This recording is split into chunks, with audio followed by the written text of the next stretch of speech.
कि मेहरबानी करके हर जम्मू कश्मीर के बाशिंदे को और ख़ासकर हर कश्मीरी मुसलमान को शक के नज़रिए से मत देखिए। इन्होंने टेलीफोन का भी इंतज़ार नहीं किया, खिड़की से देखा कि एक्सप्लोजन हुआ है, आग लगी है। इन्होंने अपना एम्बुलेंस भेजा और सबसे पहले स्पॉट पे इनकी टीम पहुंची और उन्होंने ज़ख्मी लोगों को निकाला। अफसोस की बात है कि इस हादसे में इतने लोग अपनी कीमती जानें गंवा गए। उसमें पुलिस के, FSL, सिविल इंतज़ामिया के और वो लोग भी जिनका हुकूमत से कोई ख़ास लेना देना नहीं। एक बेचारा टेलर, फोटोग्राफ़र और फिर कई सारे यहाँ अस्पताल में ज़ख्मी। कैसे हुआ, क्यों हुआ, तहकीकात शुरू की गई है। उम्मीद करता हूँ कि जवाब लोगों को मिलेंगे, क्योंकि ये नहीं होना चाहिए था।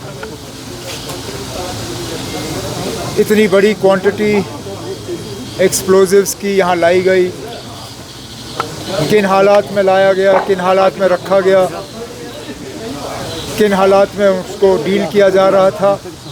अब आहिस्ता आहिस्ता इन तमाम सवालों के जवाब जो हैं हमें हासिल होंगे।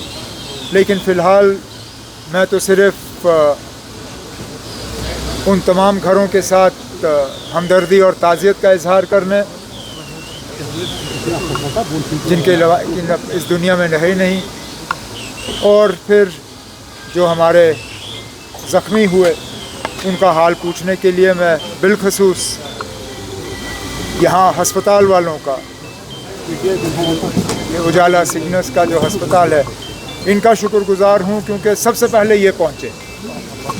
इन्होंने टेलीफोन का भी इंतज़ार नहीं किया, खिड़की से देखा कि एक्सप्लोजन हुआ है, आग लगी है। इन्होंने अपना एम्बुलेंस भेजा और सबसे पहले स्पॉट पे इनकी टीम पहुंची और उन्होंने ज़ख्मी लोगों को निकाला। आज भी कई सारे ज़ख्मी इनके अस्पताल में इलाज हासिल कर रहे हैं। 4 लोग इनके ICU में हैं।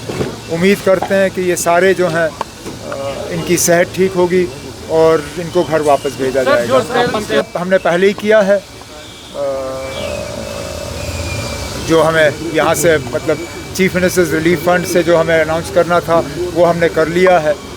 इसके बाद जो मकानों को नुकसान हुआ है, स्ट्रक्चरल डैमेज, MLA साहब ने मुझसे उसके बारे में बात की। उसके लिए भी एक केस तैयार किया जा रहा है।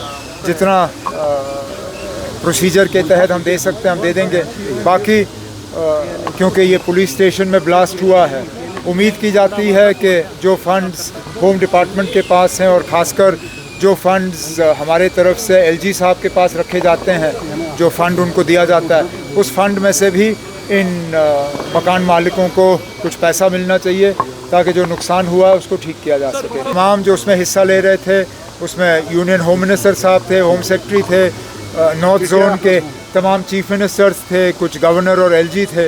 मैंने उन सब से यही मोतबाना गुजारिश की कि मेहरबानी करके हर जम्मू कश्मीर के बाशिंदे को और ख़ासकर हर कश्मीरी मुसलमान को शक के नज़रिए से मत देखिए। जो इस हादसे के लिए और जो ख़ासकर दिल्ली में ब्लास्ट हुआ है, जो उसके लिए कसूरवार हैं, उनको पकड़ के सख्त से सख्त सज़ा दी जानी चाहिए। लेकिन जो बेगुनाह लोग हैं, जिनका इससे कोई लेना देना नहीं है, जिन्होंने हमेशा जो है तशद्दुद और इस चीज़ के ख़िलाफ़ जो है अपनी आवाज़ बुलंद की, उनको मेहरबानी करके इस दायरे में मत लाइए। ये मैंने बात की है और उम्मीद करता हूँ कि इस बात पे अमल होगा।